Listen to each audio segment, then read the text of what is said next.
Dave's hot chicken சொல்லி ஒரு super burger place இருக்கு.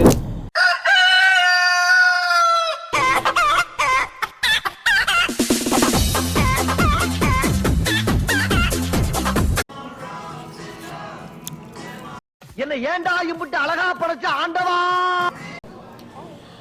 வந்துடுச்சு டேவ்ஸ் ஹாட் சிக்கன். ஆஹா, சிக்கன் போல அந்த சிக்கனை சாப்பிட்றா சாப்பிட்றா இருக்கு. எக்ஸ்ட்ரா ஸ்பைசி வேற சொல்லியிருக்கேன். ஓஹா, சூடு சூடா இருக்குதோ. இப்படி சமைச்சதுக்கு நியாயமா கையை வெட்டி போட்டுருக்கணும். கட்டி போட்டது தப்பு தான். ஆஹா, டேஸ்ட்னா